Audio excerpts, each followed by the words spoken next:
video as something I want to have a play around with. So I made butternut squash bread.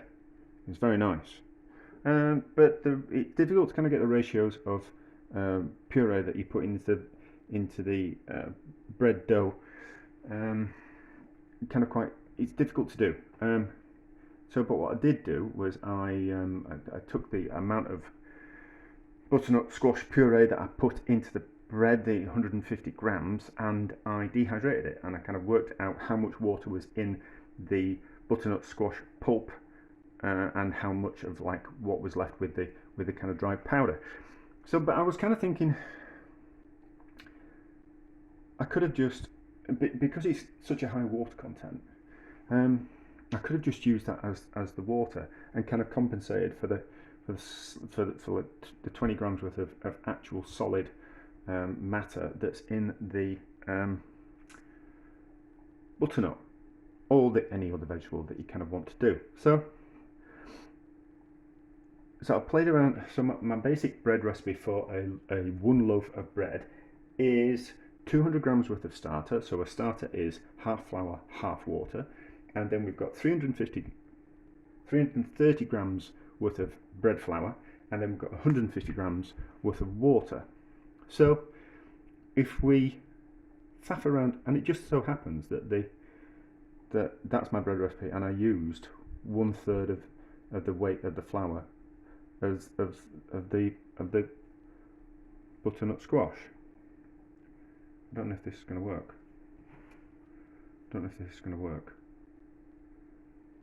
We'll have to see. No, I think it will. Maybe it won't. We'll have to see. No, I'll do it this way, and then I'll have thoughts afterwards. This might not actually work. So, what I've done is I'm making 3 different bits of bread.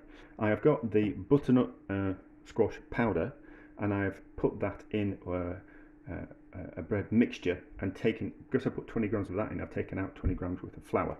And it's the same recipe, but just I've replaced 20 grams worth of the weight of the flour with the butternut powder, which I had left over. I'm doing a controlled loaf of bread, which is just my standard loaf mixture, which is the 200 grams for the starter, 330 grams worth of flour, and 150 grams worth of water. A little bit of salt in both of those. And then in this one, what I've done is I've done a smaller amount of starter. I've done 100 grams worth of starter, but I've put extra liquid into the butternut. So the 50 grams. So let's work this out. So the 100, I put in 100 grams less. So I've taken that 50 grams worth of water that would have gone into that half of the starter, and I put that in with the butternut puree just to kind of loosen it up a little bit, and I've added more flour to the mix, and we've got some salt as well. Don't know why I did it like that, but let's just have a go and see if it works, and if it doesn't, it doesn't. So let's mix one up. We'll do the butternut. Is this going to work? Yeah, it should do. And then we'll also be able to kind of check the yield of the bread as well. So we'll be able to weigh the bread loaves afterwards and see kind of if there's a difference in yield, and if it's kind of really worth it, or if we're just doing it for the flavour rather than like the bulking out. Because the way I was kind of thinking when I was making the other bread was that all we'd really done is compensated for the whole loaf. We'd compensated for, we'd swapped out 20 grams worth of flour, so we're using that butternut powder as an actual part of the flour once we'd dehydrated it, and so all we're really saving per loaf was 20 grams worth of flour. So I suppose this is a way of working out that if it works. So we'll mix this one together and see how this kind of comes together, or if it needs extra water in it. It's looking a bit, it'll probably start off looking really dry, but then because of the liquid that's trapped in the butternut, it'll probably come together a lot better. But we're going to leave it, we're going to mix them, and then we're going to leave them for an hour, and then we'll knead them. I'm not really looking forward to kneading 3 different loaves of bread, because I normally just need one big batch. So I'll be doing it for like half an hour instead of 10 minutes, which I'm not looking forward to, but that's it. Actually, okay, this should be okay. So the butternut will release more. Let's get those out of the way, otherwise I'm going to knock them over. The butternut will release more of its liquid over the hour we're just going to leave it before we need it. What you do is you leave it for an hour, and then the flour has completely enough time just to soak up all that extra liquid that you put in with a sourdough. And that's how you get away with putting more liquid into a sourdough than a bread dough that you would use fast acting yeast on. Well, dried yeast, but it is fast. It's fast.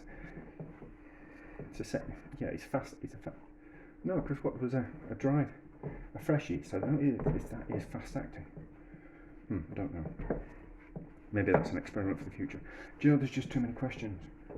There's just too many questions. See, that's not bad, that. Might need to a little bit of water to that, but that's kind of coming together. I don't think we'll need to add any more water to that. So that's that. It's a rough shaggy dough at the minute. What we'll do is we'll leave that one for an hour, and then we'll see what it's like after an hour, and then we can think about if we need to add more water or need to add more flour. So this is the one with the butternut powder in. Butternut powder, yeah. So we'll be able to get an idea. It smells wonderful. The butternut powder, I've done a video on it, but it's basically just put the powder on a bit of baking parchment and keep it somewhere warm, and then slowly over time the water evaporates and you're left with powder. It was delicious, and I think if you could just buy powdered vegetables like that tasted that good, you must be able to look on Amazon and see. So that seems to be coming. That's a lot softer. And I think we'll be able to compare it to that one as well. This is going to be a longer video than I always want. I always think my videos are far too long, but I don't know. I'm not interested in these are ingredients, mix them together. Ta-da! Loaf of bread. You know, I want to know why things happen, and I want to explore things. So I'm much more interested in that than actually creating a wonderful loaf of bread. You know, the wonderful loaf of bread. The wonderful loaf of bread is a byproduct of the questions I kind of want to eat. So you can watch my videos and just learn how to bake bread, or we can dissect them a little bit more and learn as we go, which I'm much kind of more interested in. Now the only problem with that is we're going to get flecks of butternut in that, so we'll see what happens with that. So that's a softer dough than the other one so far, and then this one should just be fine as it's mixed together. But we just want a shaggy dough. So, but these, yeah. So me waffling away while I'm talking is generally my thoughts and getting them down. Because I find in life that the questions that I want to ask, it's very difficult to get the answers to. You know, I think it's the way my brain works. It's the way my brain works. I like to dissect things, dissect things. You know, I didn't really read much as a kid because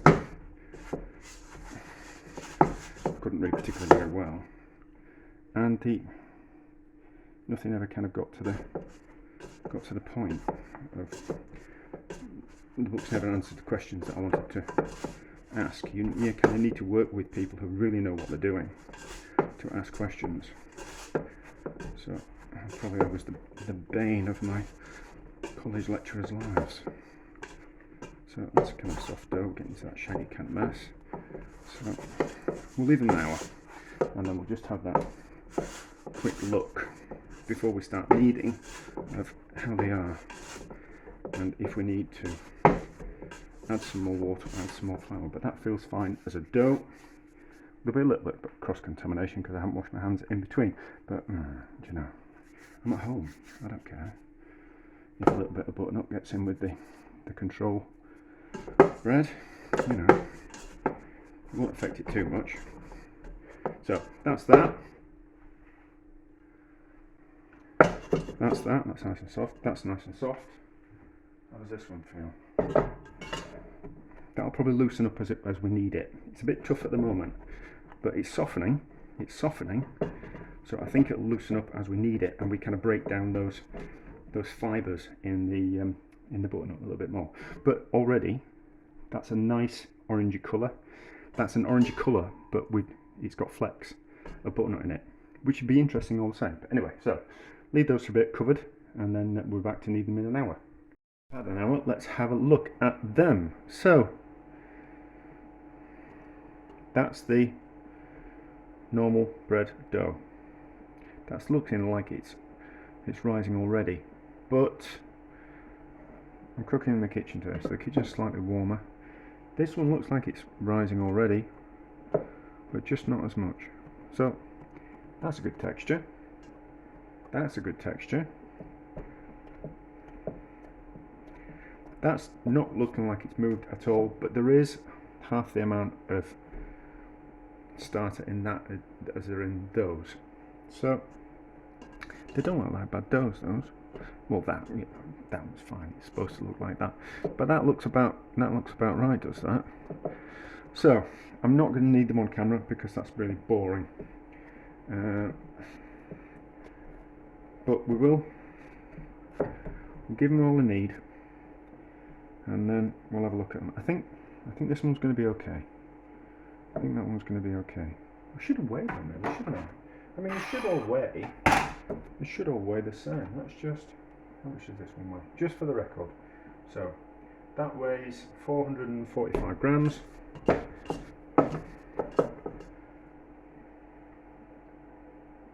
That weighs more. That weighs 670 grams. How much does this weigh? Why has that happened? Maybe I got a bit confused. That weighs 670 grams as well. That's interesting, isn't it? That's interesting. Why has that happened? Why has that happened? I don't know. I thought I worked everything out. Right, I'll have to rewatch the video back. But why has that happened? Why has that happened? I only put in. Maybe it's the water content. Maybe it's the water content. Maybe. I'll give them a need. But there's obviously a reason for that. I'll write it out how I did it. I'll rewatch the video and I'll write it out, and then I'll kind of work why that's happened. I just misweighed it slightly. So I was racking my brain, so I just thought I'd reweigh them again. So they all weigh roughly about the same time. Those weigh about 670 grams. This weighs about 640 grams. So it's getting soft now. So we could get away with putting a little bit more water in, and it's probably the weight of the butternut pulp. It's probably no, because weight's weight, isn't it? But I'm thinking maybe it's just down to the specific gravity. But it's softening up, but it's still not as soft as those. So I've probably lost. Have I got it? No, put it to wash. No. Okay. So we've probably lost. That was some extra pulp, but with the water in there and what was on the stick blender, we've probably lost 20 grams worth of like liquid and what we call it and butternut pulp. So that's why there's a weight difference. So we could end up adding. Probably get away with adding a bit of water, but it's softening up. It's warmer now, but it's softening up. So I think I'll carry on needing that. So I've needed those two, and we'll carry on needing this. But it's as you can see, that the butternut powder has disappeared completely into the dough. So that's interesting. And then this, it's just gone like a lovely coloured dough. So it's not going to be as soft as that. But that extra 10, 15, 20 grams worth of liquid and butternut would have made it as soft as those. So I don't really want to have to mix any kind of in. But anyway, maybe I should. Maybe, no, I don't. Well, either way, if it goes wrong, I'll have to potentially remake the video anyway. So what we're going to do? I'm not. I think it was fine. I think it'll soften up. It's quite soft. It's not as soft as those, but that's probably because it's lacking that amount that 20 grams worth of liquid, something like that. Yeah, but it's a nice dough. Maybe there's a little bit too wet. But anyway, I'm thinking my way through things when I really should just stop the video. Just put 20 grams worth of liquid, some water in the bottom of that bowl. That's not a lot, so that's obviously where the liquid has gone. We might just see if we can add some of that liquid back to it and give it a knead, and then it'll become as soft as those. And we'll just pretend that that's puree. Right, that'll be fine. Yeah, so that's why, and it's not that much liquid, so we don't need to worry too much. Right, I decided to add that water into the dough. So it's taking that water kind of quite easy. There we go, dead easy. So they all will now roughly weigh the same. I just needed to be a little bit more fastidious. That's a big word for a Monday. Right. Don't even know what day it is. Maybe I shouldn't be using big words. So you just need to be a little bit more fastidious when adding the vegetable puree stroke liquid. But there we go. So we'll let those cement, we'll let those rise, and we'll kind of see what happens. So they proved the rows, doubled in size, and knocked them back, and then I've had them in the fridge for 10 hours, something like that. This is the fresh butternut, that's the dried butternut, and that's the normal one. So they're all fine.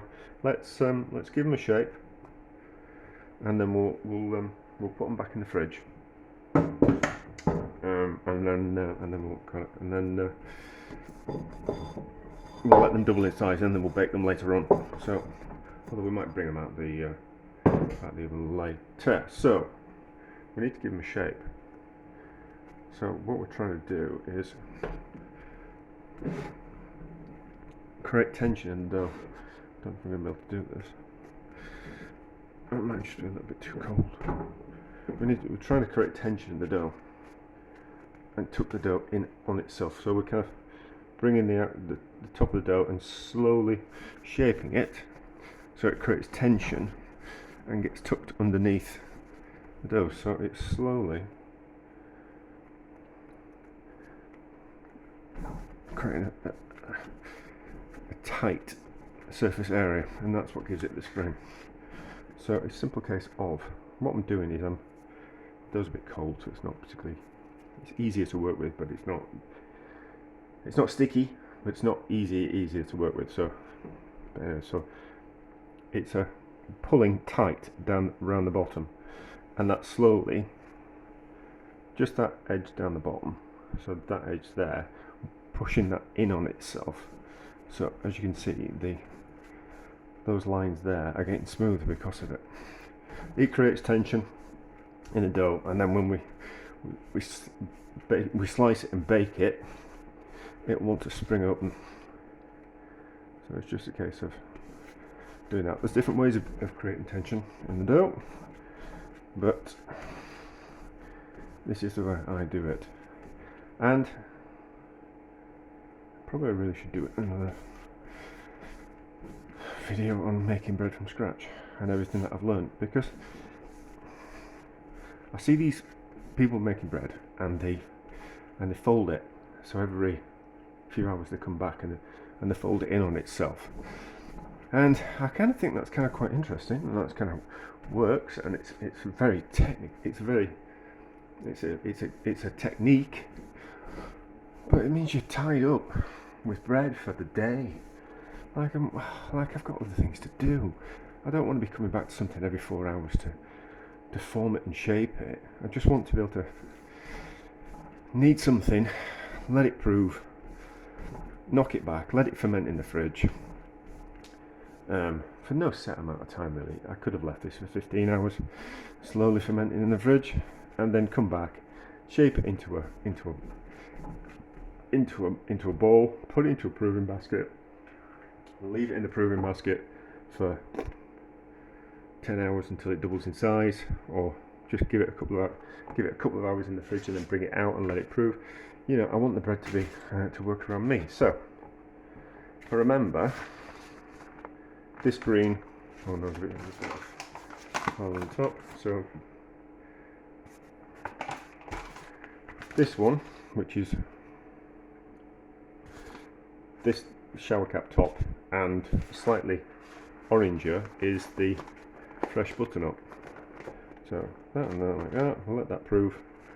Going out, so I'll just put it back in the fridge for 6 hours, 7 hours, something like that, and it'll slowly double in size.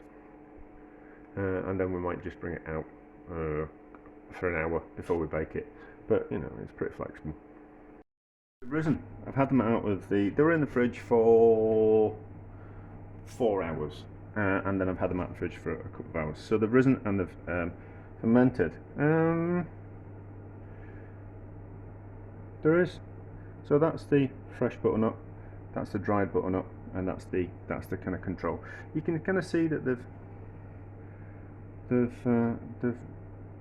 risen in a different kind of way. Those are stayed tighter than that, and that's probably down to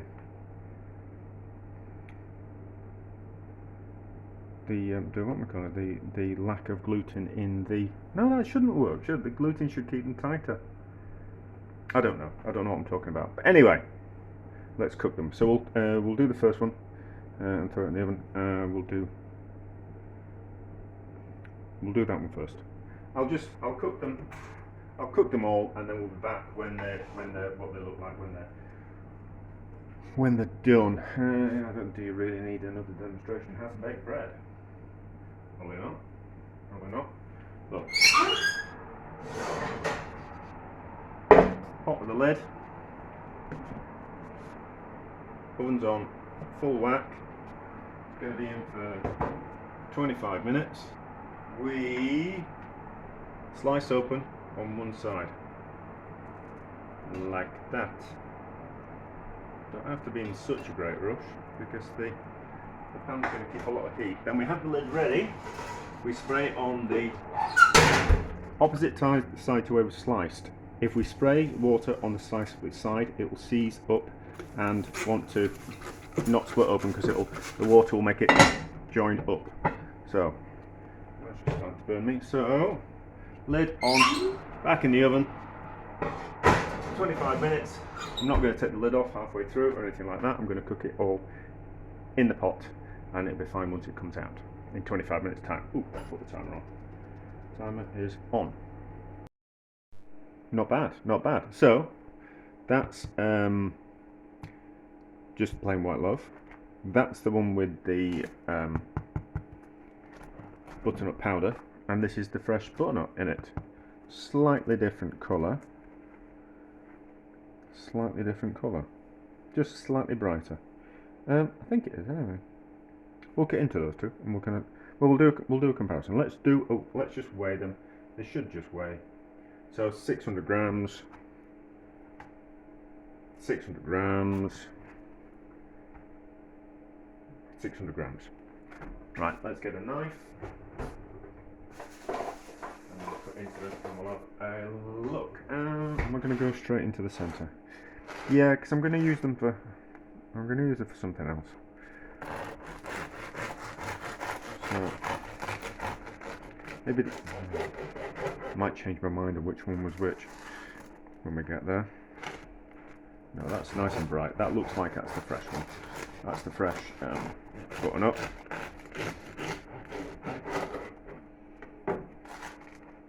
Yeah, so it's slightly brighter in colour. So that's the way I can tell. Smells lovely. It smells lovely. And then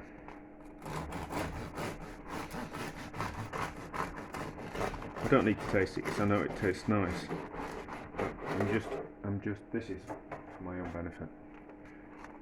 That we're doing it again. There we go. Like all acceptable loaves. So, but my thoughts are, so if you're going to put a vegetable puree, any vegetable puree in that you like, so any squash, carrots, beetroot, we'll have a go at greens. I was kind of thinking that we should have a go at spinach, or the wild garlic that I've got in the freezer. We should really have a kind of go at that. That'd be kind of quite interesting. And as long as the vegetable that you're using is cooked, and it's liquid, you basically use that liquid that's in the vegetable as your liquid that you put into the bread. So 330 odd grams worth of flour and 150 grams worth of vegetable puree. And I don't really think you need to, for the sake of 20 grams,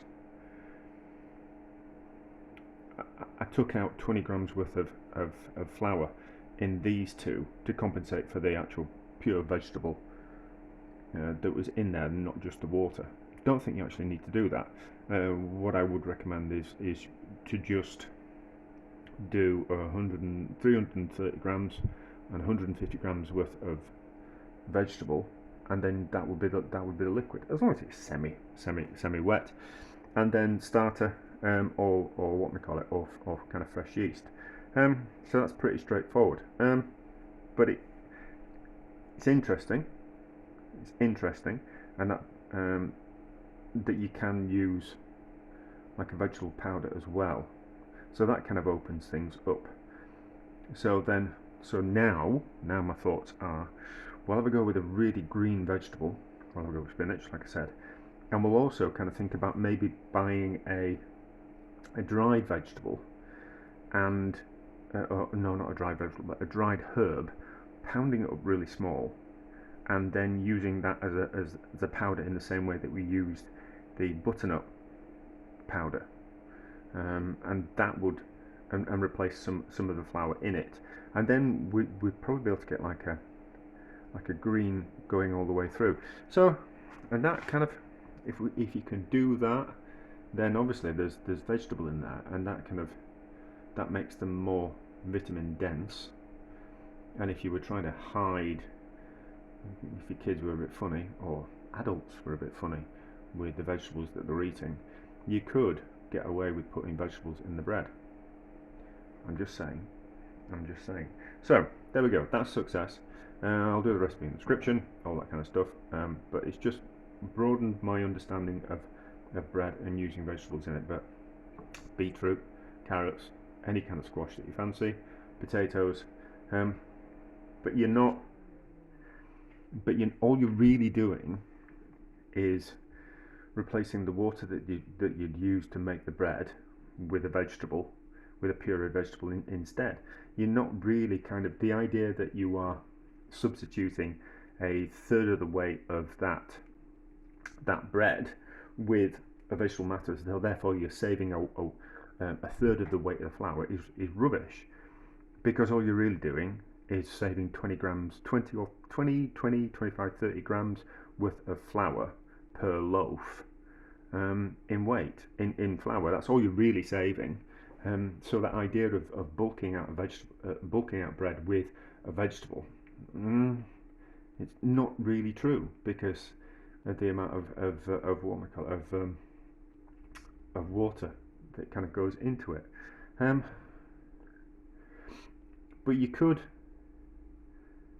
potentially you could use more vegetable powder in, so you could replace more of the flour, but you would then get to the stage where the bread is not as rich in gluten, so you'd kind of lose that.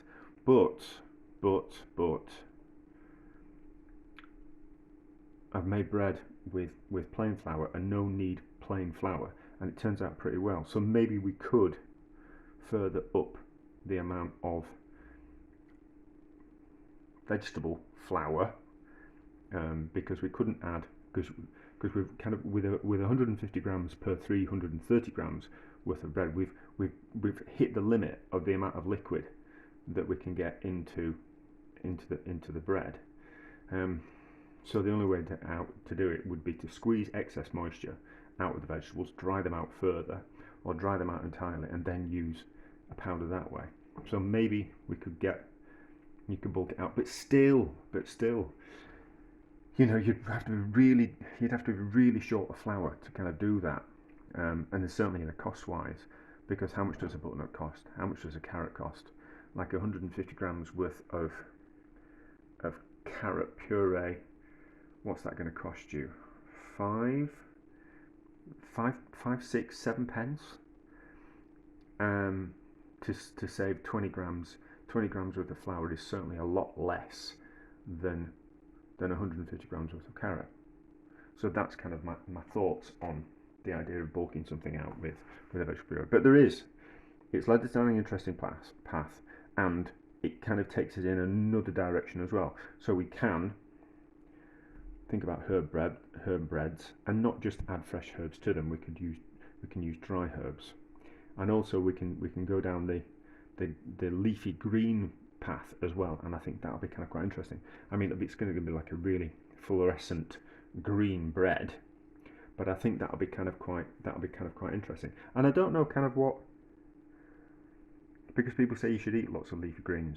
Well, you know, nutritionists say you should eat lots of leafy greens. So I don't know kind of if you would kind of destroy them through the baking process. I don't think so, because once you've cooked them, obviously you've kind of killed a little bit of their goodness. But anyway, so another interesting bread video. I seem to make a lot of bread videos. I make bread videos, and I make cake videos, and I make dried fruit videos. That's all I really seem to do, and then just kind of like me faffing with other stuff. But that's kind of like the bulk of them, but it'll lead us down another interesting path. But there we go. Yeah, there we go. Yeah, so I'm happy because it's a success, and I've learned something, and it's also going to give us something else to think about as well.